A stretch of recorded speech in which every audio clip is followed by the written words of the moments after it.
So Imam al-Hakim bi Amr Allah, who of course he's an Ismaili Imam, but at the same time he is the Fatimid Khalifa or Caliph, as they say in Western scholarship. So he is performing a dual role, just like all of the Fatimid Imam Caliphs, right? They are both the political leaders of an entire dawla, a political realm, but at the same time, they are the spiritual guides and leaders of the Ismailis, and they are the heads of what we call the Ismaili Dawa at that time. So Imam al-Hakim's reign is basically, it starts in the year 995 and it continues to around 1020. So we're really looking at the first couple decades of the 11th century. Here's the popular narrative about Imam Caliph al-Hakim. And it's actually very popular if you just Google book, if you search in Google books, al-Hakim, Caliph al-Hakim, most of the pages that you find will just present the following facts about him. And here's what this, you'll read this almost in this order. So we'll hear that he executed many people, including Fatimid court officials. We will read that he ordered the cursing of the three Sunni caliphs, right? Abu Bakr, Omar, and Uthman, and that the curses were inscribed on the mosques in Egypt. We'll also read that for no reason, he reversed the cursing order and commanded that all the cursing be stopped. We also read that Imam al-Hakim arbitrarily banned certain foods, jute, argula, certain types of seafood, certain type of beer, and generally all alcoholic beverages as well. We also hear especially from Christian writers and Jewish writers, that he persecuted Jews and Christians living in Egypt, or at the very least, he placed restrictions on their activities. The big one here that we always associated with him is that al-Hakim destroyed the Church of the Holy Sepulchre. This is a church in Jerusalem, a very, very famous Christian church there. There are also other things about him that you will hear, that he killed dogs. He ordered the killing of dogs, rather. He forbade women from going outdoors in public. We also are told in the different sources that he used to walk through the streets of old Cairo, Fustat, alone without any guards, which is very unusual for any caliph to do, right? Most caliphs in any empire would never do that because it's not very safe. But we're told that Imam al-Hakim did this, and when he did, he dressed in plain clothes, almost like he wanted to blend in with everybody. And he wouldn't ride a horse; he would ride a donkey. So this is reported. Now, here's the thing: what this list of, and these are all facts in the historical sense. Like, these are all facts; they're reported as facts. But interestingly, look how I have listed them here. I have not given any context behind any of this. This is what you could call a fact dump. I've just dumped a bunch of things in front of you, and I haven't told you anything about what's going on.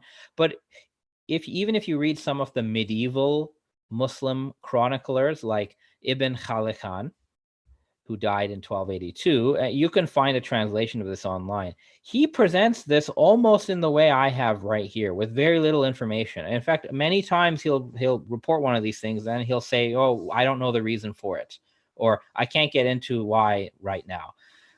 So what has happened is that some medieval writers, that includes Jews, Christians, and there's a very long tradition of anti-Fatimid, pro-Abbasid writers of history. Most of the historical chronicles that have survived, that we have access to, from which we are reading the history of the Fatimids, most of those writers are anti-Fatimid and pro-Abbasid writers. There are some exceptions, right? Makrizi, for example, might be an exception. Ibn Khaldun is sort of an exception. But generally, there's a very strong and enduring anti-Fatimid tradition of writing. So if you look at those sources, and then there are Western scholars, beginning with this Jewish scholar Goitin, who's very famous in his own right, they describe al-Hakim as insane. They report this stuff, and then they just conclude that, well, we don't know why any of this happened, so he must have been insane. And this has contributed to this idea that al-Hakim was the so-called mad caliph, the mad caliph.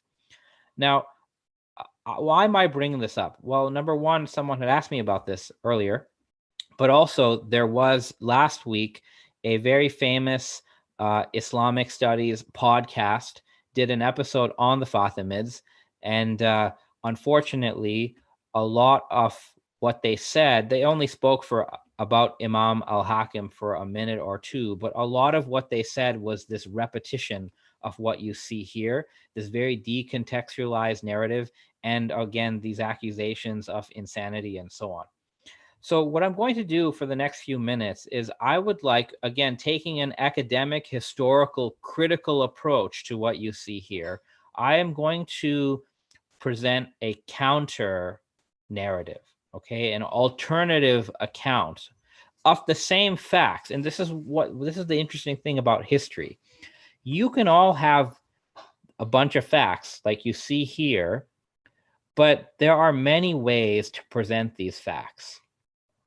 You could present all of these almost like what I call this dump of facts, and then you can say, well, I don't know the reason for why al-Hakim did all this. Ergo, he must have been insane, which is frankly a very lazy thing for historians to do. In fact, historians are not supposed to be making such diagnoses anyway, but people do it. So I'm going to present a counter narrative, and again, I'm presenting this from an academic perspective. Now, Ismaili Muslims, even without an academic narrative, Ismaili Muslims looked at all this stuff, and they never concluded that al-Hakim was insane. They accepted whatever he did because it's the acts of what Ismailis believe to be a sinless, divinely guided imam. And similarly, the Druze, who branched off at this time, they consider al-Hakim as the manifestation of God, and they too simply accept this as this is the divine will, even though it is not explainable based on the information that we have. So from a faith-based perspective, none of this was really an issue per se for those who believed in the imamat or in the divinity of al-Hakim. But if you wanted to examine this narrative from a critical historical perspective, how could one do that? So that's what I'm going to do, because it turns out that the narrative I've given you on this slide is actually outdated. There has been critical historical scholarship that has come out in the last 20 years that has reversed or, questioned a lot of what you see here. And certainly this idea of al-Hakim as insane or as someone who went mad, it is no longer a historically plausible claim. But you wouldn't know that because, as I said, even podcasts that purport to be giving you the truth about an accurate history of this, even those podcasts are relying on an outdated set of scholarship. So let's begin. What can we say? I would like to begin by quoting the words of Professor Heinz Halm. Heinz Halm is an expert on the Fatimids. He has studied al-Hakim. He has a German article about the decrees of Imam Caliph al-Hakim. And he talks about Imam al-Hakim in his book, The Fatimids and the Traditions and Their Traditions of Learning. Now, let me say this. I'm quoting Heinz Halm. I have criticized the work of Heinz Halm on other issues in some of my academic work, but I think that on the issue of al-Hakim, Heinz Halm is generally on the mark. So let's begin by quoting him. And he says, and I quote, "The image of this ruler has been distorted by subsequent hostile historiography. Indeed, the anti-Fatimid tradition tried to make a real monster of him. The Christian chronicler John of Antioch offered from a distance a diagnosis of mental disorder, Later Sunni authors maintain that he stopped washing himself for 7 years and that he lived in an underground room for 3 years without ever leaving it, and that he worshipped the planets Mars and Saturn. Says, all this is nonsense. Even the reproach that al-Hakim was unpredictable and erratic and that he used to countermand instructions he had just given cannot be confirmed from the sources.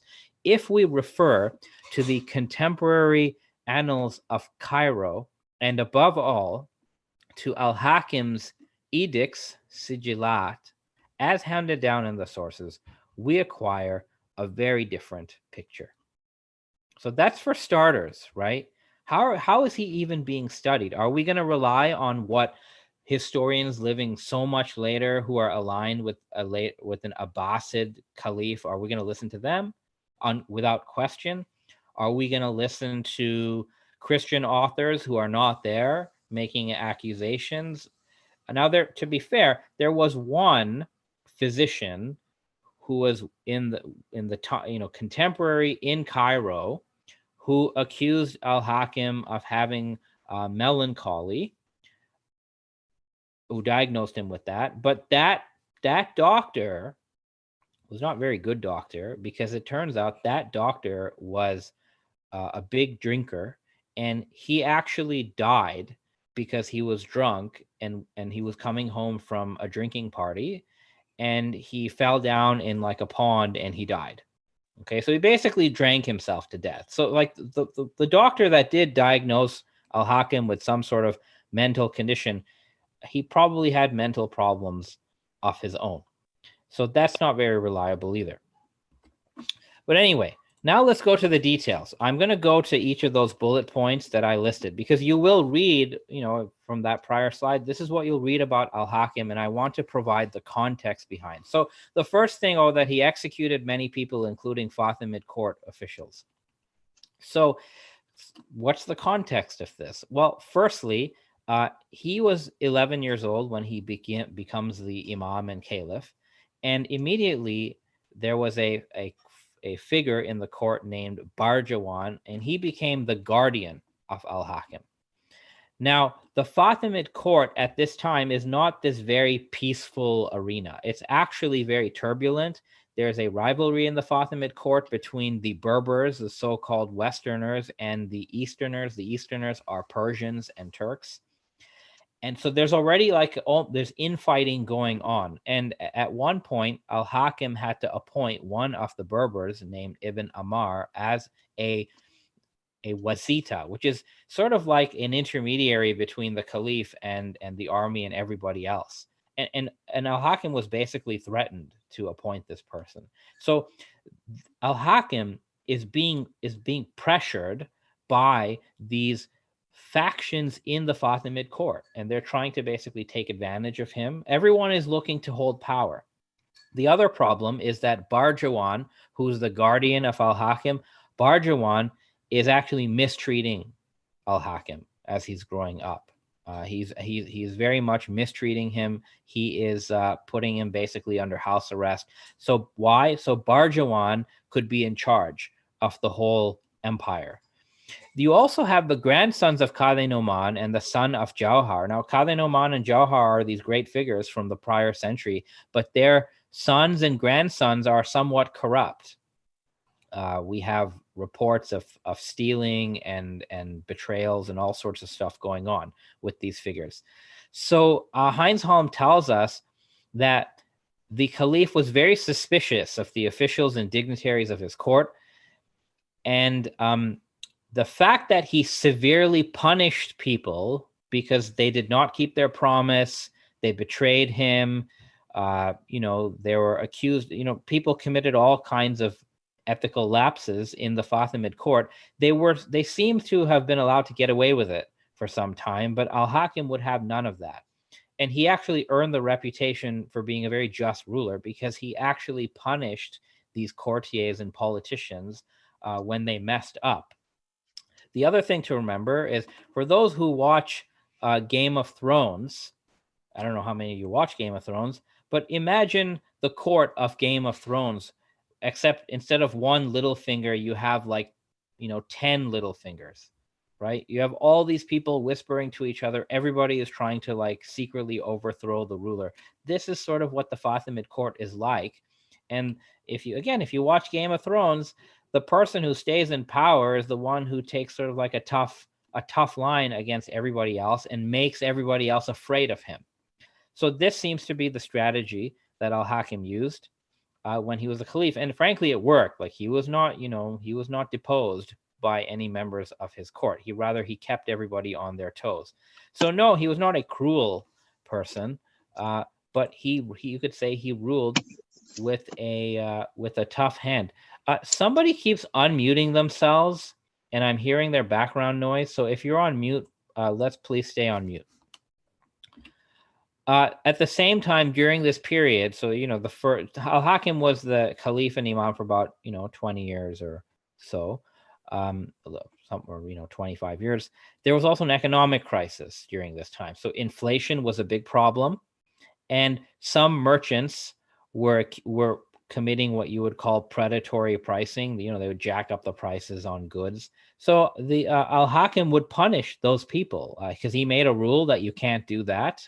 Otherwise, people couldn't afford food. And if people broke some of these rules to keep economic stability, they would be punished. And that was, it's not out of the ordinary for the medieval context.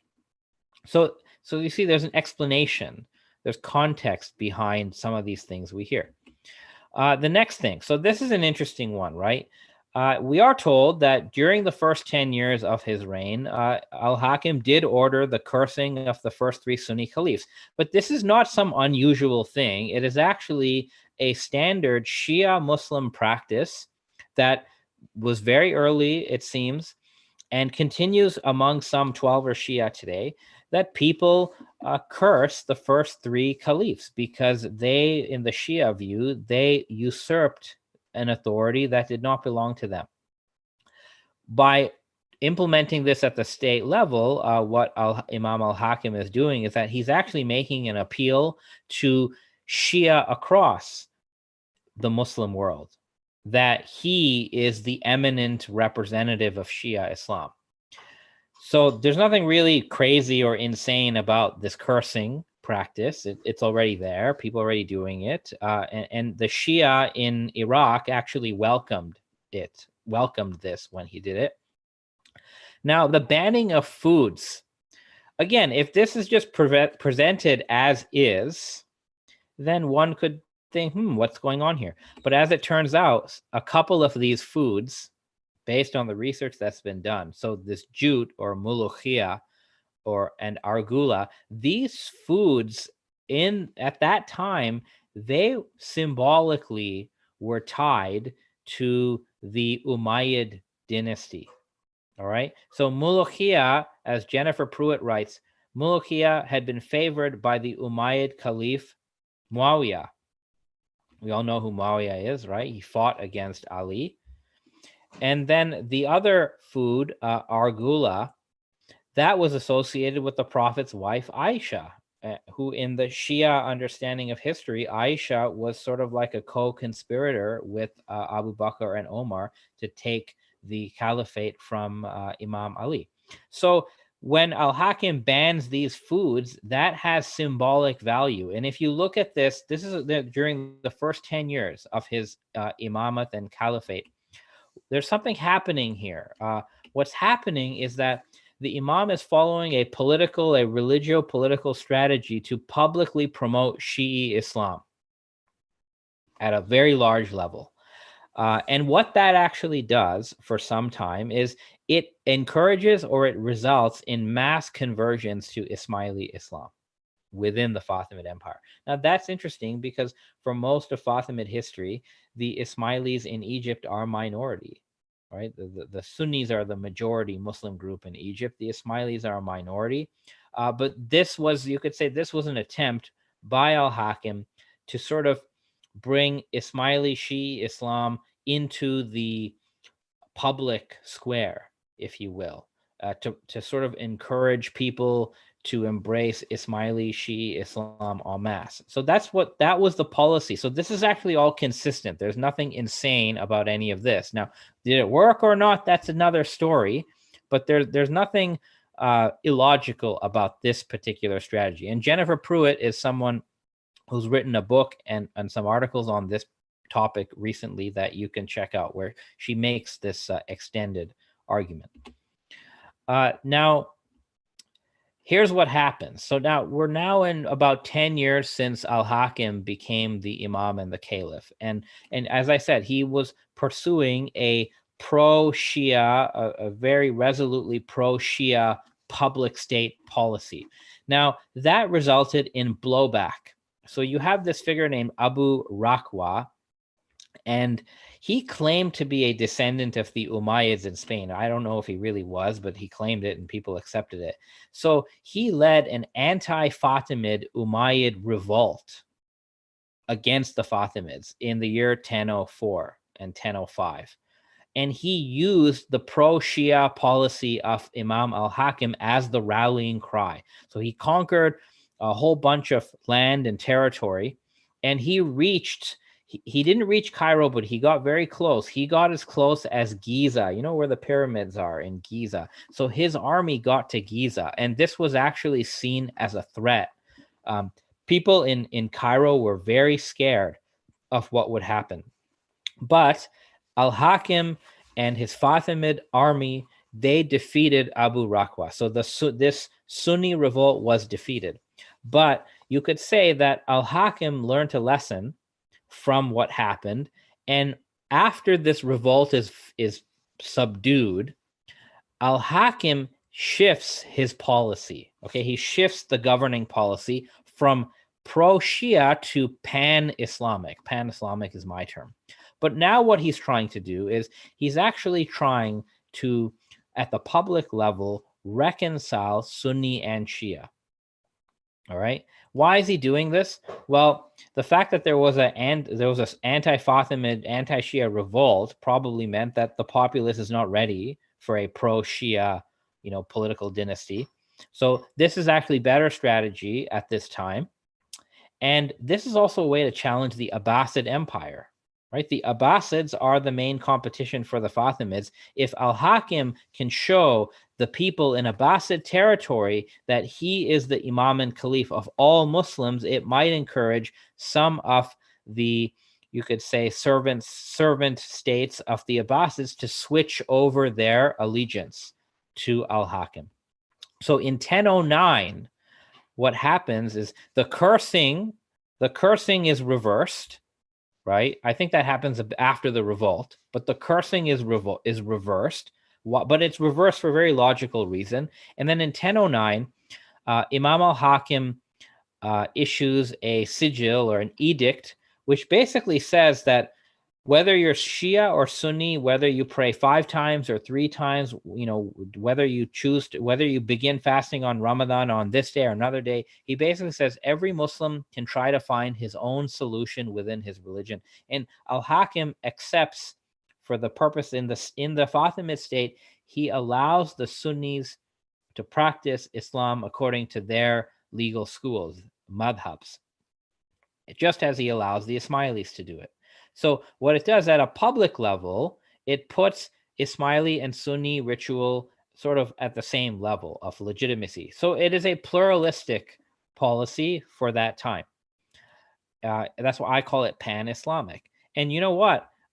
This actually worked. So this strategy worked, and we know it worked because in the Abbasid Empire, there were 2 territories, we can call them, they call them principalities, but they're basically 2 regions in the Abbasid Empire near Baghdad, who shortly after this, or around the same time, they publicly declared allegiance to Imam al-Hakim. You can read about this in Shainul Jiwa's work. Shainul Jiwa has talked about this, but 2 major principalities in the Abbasid Empire, so 2 chieftains, switched allegiance from the Abbasids to the Fatimids right around the same time. And the Abbasids felt very threatened by this, by what was going on. So this policy worked. And if somebody labels this as insanity, then, well, it seems to be a very effective kind of insanity because it actually worked.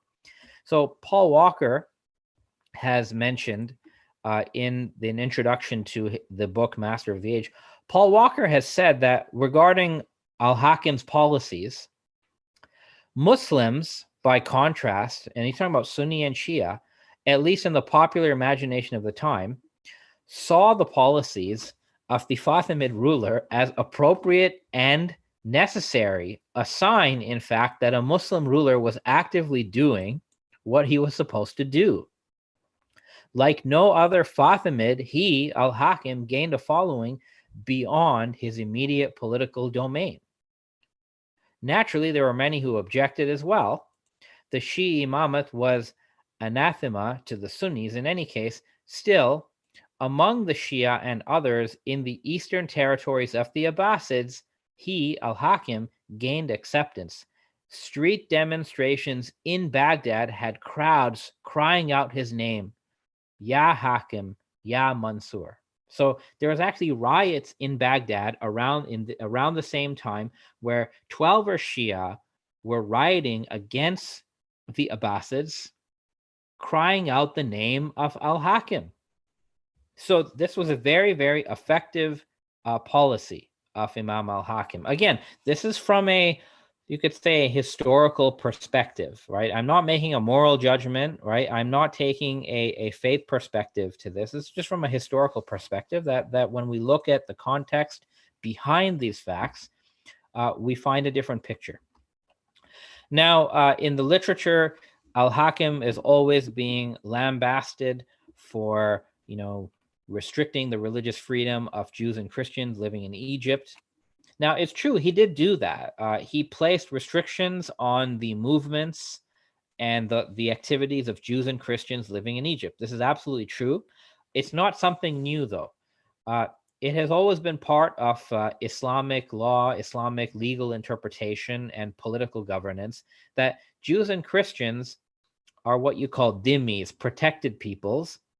And what that means is that in exchange for paying tribute to the Caliph, Jews and Christians can practice their faith, but they do live under restrictions. This is just how it was in these times. That's just how it was, and it was generally accepted across different Muslim empires that this is how it's done. Now, whether those rules were actually practiced, to what degree, I don't know. The Fatimid example seems to be different. So if you go back to the time of Imam Caliph al-Mu'izz and Imam Caliph al-Aziz, it is true that the Fatimids were unusually tolerant towards Jews and Christians, to the point where what you had is that there were many Jewish and Christian scholars in the Fatimid political administration, and what that meant is that they often, through some nepotism, they appoint their friends and colleagues to other positions.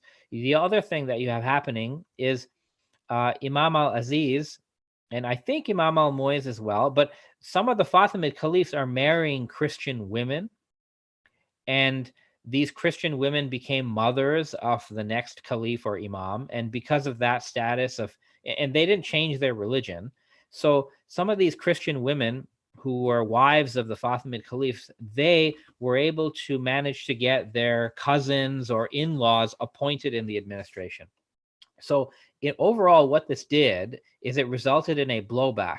The Sunni Muslim majority of Egypt became anti-Fatimid because they felt that the Jews and Christians were controlling everything. So there was some blowback against that. So Makrizi tells us, as reported by O'Leary in this book, that it was due to the arrogance and wealth of those Christians and Jews who had been unduly favored by the Fatimids. That's why this happened. And that al-Hakim's treatment of Christians and Jews was due to the pressures of public opinion. So it was actually a populist sort of thing to do at that time, but this was not an unusual thing in the whole context of Muslim empire building. So there's a bunch of directives about the restrictions on Jews and Christians created by the Caliph Omar, the second caliph, and what al-Hakim implemented was not very different from that. Now, is that something that one would support today? No. But we're not talking about the 21st century. We're just simply saying that in the medieval period, this is how governance was done in many places. So the point here is that the Sunni Muslim writers, even those who are anti-Fatimid, they actually praise al-Hakim's restrictions on the people of the book at that time. And again, as restrictive as this may be from a modern perspective, in the medieval context, Jews and Christians in an Islamic empire had more rights and freedoms than Muslims in a Christian empire, right? There's no comparison. This is why for Jewish scholars, for example, it is admitted that the golden age for Jewish life and Jewish intellectual accomplishment, that golden age took place under Muslim rule, not under Christian rule, right? Some of the greatest Jewish philosophers like Maimonides, they lived in Fatimid ruled territory. So none of these restrictions, although they were there, they were tough compared to the tolerance that was before al-Hakim, but even relatively speaking, it still allowed these communities to do well for themselves. Now, the church, right? So the church of the Holy Sepulchre in Jerusalem. Yes, al-Hakim did order the destruction of the church, but nobody talks about why he ordered the destruction of the church. So it is widely reported that at this church, there was a ritual done on Easter where the priests at the church made it appear to the public and to the worshipers that a fire came down from heaven to light up the church. This is called the miracle of the holy fire. So this was going on at the Church of the Holy Sepulchre, and many Muslims were upset about this. So Ismailis and other Muslims had complained, because at this time al-Hakim was the ruler of Jerusalem. So people complained to Imam Caliph al-Hakim that a massive fraud was being orchestrated by the priests of this church. So people were very unhappy with it. And that is the main reason why the church was ordered to be destroyed at that time, because the Imam Caliph was unhappy with the fraud that was happening, because that fraud, this miracle, this claim that fire was coming down from heaven, it was sort of being used to generate donations and other sorts of things. Also, from a political perspective, that church, if the miracles are happening at the church, that can be exploited for political revolution and all sorts of other things. So that is the reason why the church was ordered to be demolished. And again, the thing is that while Christians, of course, were very upset with this, and they would be, the Muslims in the Fatimid Empire and outside the Fatimid Empire, the Muslims celebrated this. People were praising the demolition of this church. So a lot of this depends on the perspective that we're looking at. Now, the church was rebuilt. Imam Caliph al-Zahir, he actually helped rebuild the church. So it was brought back. But there was a reason. Now, we can disagree with the reason. Someone can disagree with this reason. But the point I'm trying to make from a historical perspective is Imam al-Hakim, his destruction of the church and his activities are not based on insanity or anything like that. Some of these rules, he ordered the killing of dogs, he forbade alcohol, forbade women from going outdoors. Well, firstly, all of this is consistent with a very conservative form of Islamic law, which people were interpreting at that time. There are reports from Makrizi. So Makrizi tells us, he's a historian, he tells us that Imam al-Hakim would go out among the people. He would walk on the streets to see for himself what's going on. Most caliphs never did this. And he noticed two things. As reported, Imam al-Hakim noticed that there were way more women out in the public at night than men. The second thing he noticed, as Makrizi reports, is many people who are out at night were drunk. They were intoxicated. So the Imam interpreted this situation as dangerous, as bad for public order, and he decided to basically install this sort of curfew. So his interest in forbidding women to go outdoors at night, it's not misogyny. It's actually, in his interpretation, to protect women from being harmed or molested, because there are a lot of drunk people out in the streets. That is why he did that. So it's important to know that. And the food laws. So, for example, you know, the slaughtering of cattle, for example, he put some limits on the killing of cattle, the killing of dogs. We have other historians who tell us that al-Hakim he ordered these things because, firstly, for the cattle, he wanted to perpetuate the cattle breed. So he put limits on the killing of cows for meat. And the killing of dogs was apparently was for sanitary purposes. Now, I don't know the details of that, but the point I'm trying to make is that if you read some of these historical sources carefully, a different picture emerges, and these are no longer irrational, rash, erratic actions anymore. Now, are they a departure from the prior Fatimid Imam-Caliphs? Yes, they are. This is very different. I don't think we will deny that, but there is, there's a method. There's a method behind this. Again, I'm just speaking from a historical perspective. Now, the idea that he walked through the streets, again, some people say, oh, well, if he did this, he must have been insane, because who does that? Well, look, if al-Hakim could go freely in the streets without guards, it's because nobody would attack him, and it's because he was popular. The sources do tell us that al-Hakim was very popular. It is reported, for example, that he would walk with the people, he would mix and mingle with the people, and he would joke with them. No other Fatimid Caliph, to my knowledge, was able to do that. I don't think other caliphs and other empires were able to do that. So that says something. Paul Walker puts it in a very interesting way. He says that he rode incessantly in and through and about Cairo and its older urban sibling Fustat by night and by day, often all but alone, as if it belonged to him and he to it. Now, it's interesting to note that Imam al-Hakim was actually born in Cairo, right? He's from Cairo.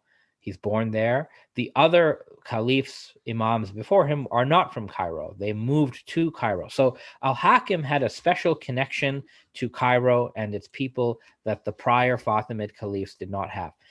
It is often not mentioned that the imamate or caliphate of al-Hakim was actually very stable and secure in the history of Egypt and the Fatimids. It is said people could leave their homes and shops unlocked without fear. There are reports that Imam al-Hakim, in order to sort of fight crime, to reduce crime, he would hold open court in the streets, and he would just allow, if there was a thief, people would just out the thief directly to al-Hakim, like in person. So people were afraid of him, but he had a reputation for justice. And again, the Fatimid Caliphate reached its political peak with al-Hakim from a territorial perspective, right? They made incursions into Abbasid territory during the imamate and caliphate of al-Hakim. So the point here then, and I know I've spent a bit of time on this, but since we're talking about history, the point here is that in modern scholarship and in a lot of these historical sources, the rule and the reign of Imam Caliph al-Hakim bi Amr Allah has been greatly distorted.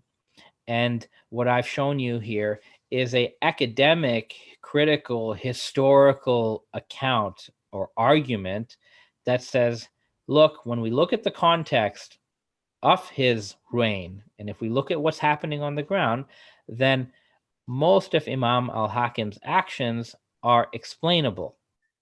Again, from a historical perspective. It doesn't mean that we have to agree, from a historical perspective, one does not have to agree with them as the best political things to do, but they are explainable.